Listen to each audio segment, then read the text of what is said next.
നമസ്തേ. ഓം ശ്രീ മാത്രേ നമ. Sridevi astrological consultancy ചാനലിലേക്ക് ഏവർക്കും സ്വാഗതം. പുണർദം നക്ഷത്രത്തിന്റെ പൊതു സ്വഭാവങ്ങളെക്കുറിച്ചും ഈ നക്ഷത്രത്തില് 2025 എങ്ങനെയായിരിക്കും എന്നുള്ളതിനെ കുറിച്ചുമാണ് ഇവിടെ പ്രതിപാദിക്കുന്നത്. 2 രാശികളിലായിട്ടാണ് പുണർദം നക്ഷത്രം വരുന്നത്. മിഥുനൻ രാശിയിൽ പുണർദത്തിന്റെ ആദ്യ 3 പാദങ്ങളും കർക്കിടകൻ രാശിയിൽ പുണർദത്തിന്റെ അവസാന പാദവും വരുന്നു. അതിഥിയാണ് പുണർദത്തിന്റെ ദേവത. ഇവർ പുണർദം നക്ഷത്രത്തിൽ ജനിക്കുന്നവർ വിനയമുള്ളവരും സന്തോഷ സ്വഭാവം പ്രദർശിപ്പിക്കുന്നവരുമാണ്. എല്ലായ്പ്പോഴും സത്യ അന്വേഷികളാണ്. ഈശ്വരവിശ്വാസത്തെ മുറുകെ പിടിക്കുന്ന പ്രകൃതമായിരിക്കും. സത്യധർമാദികൾ മുൻനിർത്തിയാണ് ഇവർ ജീവിക്കുക. സ്ഥിര സ്വഭാവം ഉണ്ടായിരിക്കുകയില്ല. 2 രാശിയിലാണല്ലോ. അതുകൊണ്ട് തന്നെ മിഥുനൻ രാശിക്കാരുടെ സ്വഭാവമായിരിക്കണമെന്നില്ല കർക്കിടകം രാശിക്കാർക്ക്. പുറമെ ശാന്ത സ്വഭാവമെന്ന് തോന്നുമെങ്കിലും മുൻകോപിയായിരിക്കും. ഇഷ്ടപ്പെടാത്ത പ്രവൃത്തിയോ സംസാരമോ ഉണ്ടായാൽ സമയമോ സന്ദർഭമോ നോക്കാതെ വളരെ സാഹസികമായി പ്രവർത്തിക്കും. നിഷ്കളങ്ക മുഖത്തോടൊപ്പം തന്നെ ഒരു ദയനീയ ഭാവം അല്ലെങ്കിൽ ഒരു കോപഭാവവും കൂടി ഇവർ പ്രകടിപ്പിക്കും.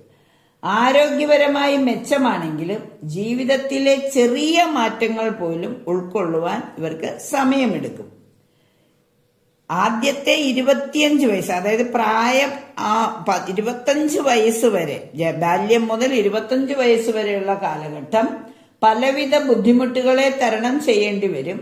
എന്നാൽ 25 വയസ്സ് വരെ വ്യാഴവും പിന്നെ ശനിയുമായതുകൊണ്ട് ജന്മവ്യാഴത്തെ അത്ര വലിയ ഫലമൊന്നും കിട്ടില്ല. കാരണം ബാല്യത്തിലായതുകൊണ്ട് വ്യാഴത്തിന്റെ പൂർണ്ണ ഫലം ഉണ്ടാവില്ല. കാരണം ഒരു വ്യാഴദശയിലാണ് ജനിക്കുന്നത്, ദേവഗണമാണ്. അപ്പൊ ആ വ്യാഴത്തിന്റെ പൂർണ്ണഫലം കിട്ടില്ല. പിന്നെ 19 വർഷത്തോളം ശനിയും കൂടി വരുന്നതുകൊണ്ട് ഒരു 25 വയസ്സ് വരെ അത്ര നല്ല സമയമായിരിക്കണമെന്നില്ല. അത് കഴിഞ്ഞാൽ പിന്നെ വരുന്നത് ബുധദശയാണ്. ബുധൻ നല്ല മാറ്റങ്ങൾ വരും. ആ ബുധദശയിലാണ് ഇവരുടെ ജീവിതത്തിലെ സൗഭാഗ്യങ്ങളെല്ലാം വന്നു ചേരുന്നത്. അപ്പം മധ്യവയസ്സ് മുതൽ ഇവർക്ക് അനുകൂലമായ സാഹചര്യങ്ങൾ വരും.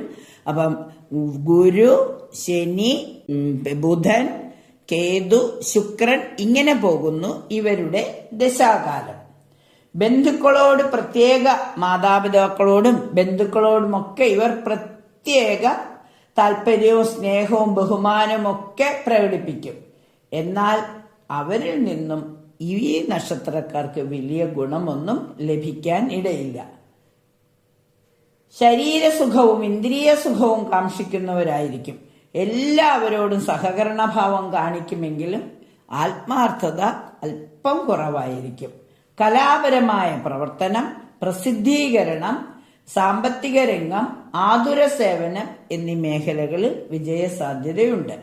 വിവാഹ ജീവിതം ശോഭനമായിരിക്കാൻ അല്പം ബുദ്ധിമുട്ടുണ്ട്. അതിന് യോജ്യമായ നക്ഷത്രക്കാരെ വേണം വിവാഹം കഴിക്കുവാൻ. ഭാര്യയുടെ ആരോഗ്യക്കുറവ് മൂലം പൊരുത്തപ്പെട്ടു പോവാൻ കഴിയാതെ വരാം. ആരോഗ്യ പ്രശ്നങ്ങളും ഒരു പരിധിവരെ കാരണമാകാം.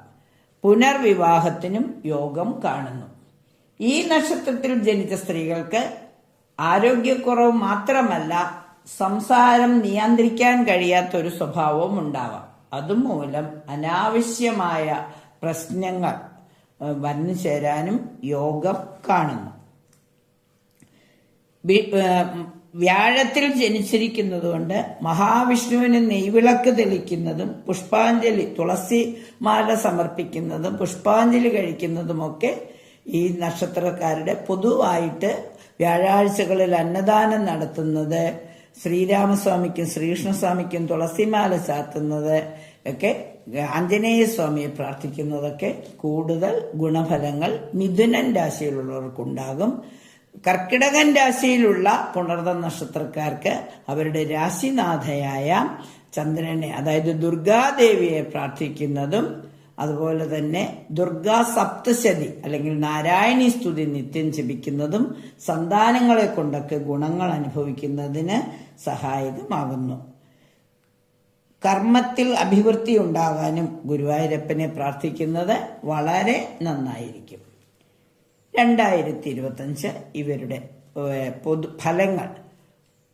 വർഷത്തിന്റെ മിഥുനൻ രാശിക്കാർക്ക് വർഷത്തിന്റെ ആദ്യകാലങ്ങൾ അല്പം വ്യാഴം 12 നിൽക്കുന്നുണ്ട്, വരവിനേക്കാൾ അല്പം ചിലവേറിയിരിക്കും. എന്നാൽ മാർച്ച് 29 ആകുമ്പോഴേക്കും മിഥുനം രാശിക്കാർക്ക് കണ്ടകശനി വരുന്നതുകൊണ്ട് കർമ്മരംഗത്ത് പലതരത്തിലുള്ള പ്രശ്നങ്ങളെ അതിജീവിക്കേണ്ടതായും വന്നേക്കാം. അപ്പൊ പൊതുവെ ഇവരെ സംബന്ധിച്ചിടത്തോളം സ്ഥാനപ്രാപ്തിയും സജ്ജന സമ്പർക്കവും ഒക്കെ ഉണ്ടാകും. സ്വന്തം ജനങ്ങളിൽ നിന്ന് വിഘ്നങ്ങൾ നേരിടും. കള്ളക്കേസുകളിൽ കുടുങ്ങാനുള്ള സാധ്യത കാണുന്നു. കുടുംബസ്വത്ത്, കൂട്ടുകച്ചവടം എന്നിവയിൽ നിന്ന് അല്പസ്വല്പം ലാഭവും പ്രതീക്ഷിക്കാം. അധികാരത്തിൽ ഇരിക്കുന്നവരിൽ നിന്ന് തന്നെ സഹായം ലഭിക്കും. പൊതുപ്രവർത്തകർക്ക് പേരും പ്രശസ്തിയും ഒക്കെ ലഭിക്കും. പിതൃസ്വത്ത് അനുഭവയോഗ്യമാവും. സന്താനലബ്ധി ഉണ്ടാവും. ഔഷധ വിൽപ്പനയിൽ ലാഭം പ്രതീക്ഷിക്കാം. കുടുംബത്തിൽ സുഖവും സാമ്പത്തിക ഉയർച്ചയും ഉണ്ടാകും. വ്യവഹാരത്തിൽ വിജയിക്കുകയും വീടോ പറമ്പോ അധീനതയിൽ വന്നു ചേരുകയും ചെയ്യും.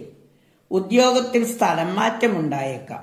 ഏറ്റെടുത്ത ഉത്തരവാദിത്തങ്ങൾ വലിയ ഭാരമായി തോന്നും. ചെയ്യാൻ പറ്റാത്തത്ര പ്രശ്നങ്ങൾ വന്നു ചേരാം. പക്ഷെ എപ്പോഴും ശ്രീരാമസ്വാമിയും ഹനുമാൻ സ്വാമിയും പ്രാർത്ഥിക്കുന്നതോടുകൂടി പ്രശ്നങ്ങൾ ഒരു പരിധിവരെ നിയന്ത്രിക്കാനാകും. പരിശ്രമിക്കുന്ന കാര്യങ്ങളിൽ വിജയമുണ്ടാകും. ആരോഗ്യം നന്നാവും. കൃഷിയിൽ നിന്നുള്ള ആദായവും വർദ്ധിക്കും. കലാകാരന്മാർക്ക് പ്രശംസയും അംഗീകാരവും ലഭിക്കുന്നതാണ്. യന്ത്രങ്ങളുമായി പ്രവർത്തിക്കുന്നവർക്കും നല്ല സമയമാണ്. വളരെയധികം പണച്ചെലവ് വന്നുകൂടുവാൻ ഇടയുണ്ട്. കാർഷിക ആദായം ഉണ്ടാകും. പിതാവിന്റെ കുടുംബസ്വത്ത് വർഷാവസാനം അനുകൂലത്തിലാവും. പോലീസ് ഡിപ്പാർട്ട്മെന്റിലുള്ളവർക്ക് പ്രൊമോഷനോ അംഗീകാരമോ സ്ഥാനമാറ്റമോ പ്രതീക്ഷിക്കാം. പിണങ്ങിയിരിക്കുന്ന ബന്ധുക്കൾ സൗഹൃദത്തിലാകുവാൻ യോഗം കാണുന്നു. കേസുകളിൽ അനുകൂല വിധി ഉണ്ടാകും. അധിക ചിലവുണ്ടാകുമെങ്കിലും അനുകൂലമായ തീരുമാനങ്ങൾ കൊണ്ട് മനസ്സിന് ഒരു സന്തോഷവും ഉന്മേഷവും ഒക്കെ ഉണ്ടാകും. സർക്കാർ ആനുകൂല്യങ്ങൾ പെട്ടെന്ന് ലഭിക്കും. പുതിയ സംരംഭങ്ങൾ ആരംഭിക്കും. പ്രവർത്തന മേഖലയിൽ മാറ്റങ്ങൾ വരും. ദൂരയാത്ര ചെയ്യേണ്ടതായി വന്നേക്കാം. അന്യദേശത്തുള്ളവർ നാട്ടിലൊന്ന് മടങ്ങിയെത്തുന്നതിനും കുറച്ചു കാലം നാട്ടിൽ നിൽക്കുന്നതിനും യോഗം കാണുന്നു. യാത്ര കൊണ്ട് കാര്യലാഭവും ധനലാഭവും ഉണ്ടാകും. ഗ്രഹോപകരണങ്ങൾക്ക് വേണ്ടിയും സ്ഥാനമാനങ്ങൾക്ക് വേണ്ടിയും പണം ചിലവഴിക്കും. ബന്ധുക്കളിൽ നിന്ന് ആനുകൂല്യവും സ്ത്രീകളിൽ നിന്ന് ചില പ്രതിപ്രവർത്തനങ്ങളും വരാം. എന്തെങ്കിലുമൊക്കെ അപവാദങ്ങൾ കേൾക്കാനൊക്കെയുള്ള യോഗം കാണുന്നുണ്ട്. വിലപിടിപ്പുള്ള വസ്തുക്കൾ നഷ്ടപ്പെടാനുള്ള യോഗവും കാണുന്നു. പുതിയ പ്രോജക്റ്റുകൾ ഏറ്റെടുക്കാനുള്ള ഒരു സമയം കൂടി വന്നു ചേരും.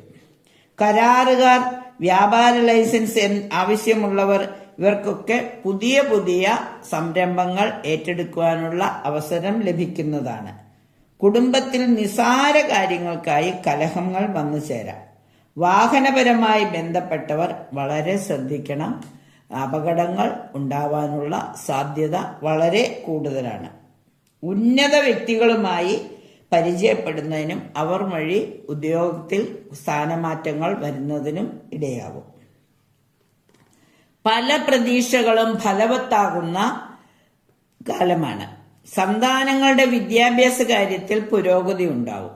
അവനവന്റെ അധ്വാനത്തിന്റെ ഫലമായി ധനലാഭം ഉണ്ടാവുകയും അത് ആത്മീയ കാര്യങ്ങൾക്കായി അല്പസ്വല്പം ചെലവഴിക്കുന്നതിൽ താല്പര്യം പ്രകടിപ്പിക്കുകയും ചെയ്യും. പൊതുവെ പറഞ്ഞാൽ വർഷത്തിന്റെ ആദ്യ ഭാഗം മിഥുനൻ രാശിക്കാർക്ക് അല്പം ചെറിയ പ്രശ്നങ്ങൾ അതിജീവിക്കേണ്ടി വരാം. എന്നിരുന്നാലും പൊതുവെ മിഥുനൻ രാശിക്കാർക്ക് അനുകൂലമായ ഒരു കാലമാണ് 2025. അവർ രാശിനാഥനായ ശ്രീരാമസ്വാമിയെയും ശ്രീകൃഷ്ണസ്വാമിയെയും പ്രാർത്ഥിക്കുന്നത്, മൂകാംബിക ദേവി പ്രാർത്ഥിക്കുന്നത്, ഹനുമാൻ സ്വാമിയെ പ്രാർത്ഥിക്കുന്നതൊക്കെ വളരെ നന്നായിരിക്കും.